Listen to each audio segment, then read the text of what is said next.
So a few days ago, I was asking my viewers why they always build an elevator tower first. Actually, it's called an elevator shaft or the building core. I've got the answer now. So number one viewer said it has to be the most precise part of the building, which makes sense because the elevator, when it runs up and down, everything has to be precise. And another one said from the elevator shaft, they are actually building the rest of the building, so that's like a reference point. And I've seen them building this elevator tower, and they laser measure everything, so that's pretty precise. And also it's one of the most stable parts of the building, so that's why they call it the core. And it's maybe also pretty hard to build that elevator tower later. Now what I'm asking now, as you see here, they made a trench a few weeks ago and then they did all of that concrete work here, but you see there is no slab right now. So I'm wondering, why did they make the, how should I say, the perimeter of the building in the ground where they pour the slab in later, but they didn't do it now. It appears to me it would be maybe easier if it would be there already, because right now they have to wait in all of that dirt, as you see. So that would be, since all of you were so kind and answered the question why they are building the elevator tower first. Now I wonder if some experts out there can tell me why they did all the groundwork.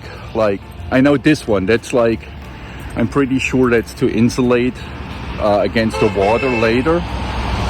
But why did they not pour the concrete for the slab yet? Because you see all that dirt, so I guess it's really kind of uncomfortable to move material from A to B in all that dirt. So one would think that they would be keen to pour the concrete here.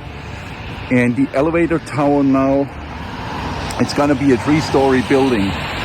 So it's almost done. And this platform, and I have another video where I've uploaded how they raise it, and I put it at the end of that video where you see how they raise it automatically. And then they are building that tower. But again, I'm wondering now more why they did like a drainage barrier here all around the perimeter.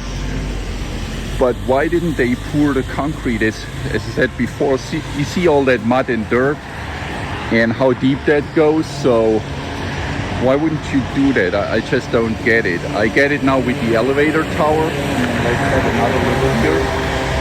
But, oh, and here that's interesting. You see where they have these missing links. They still have like these metal bars coming out to pour the rest of the concrete. And that's another side of that elevator tower. And to put material up there, they use these huge material handler. And so that's that job site. And since I'm living across the street, I'm gonna, just for fun, document all. And to my question regarding why they didn't pour the concrete, what they did, first thing they did, they actually did the parking lot. And as you can see, that makes life way easier for them. So I wonder, you do the parking lot, right? But then you don't pour the concrete here in the slab. So yeah, if somebody can answer that question, I would appreciate it. Thanks for watching.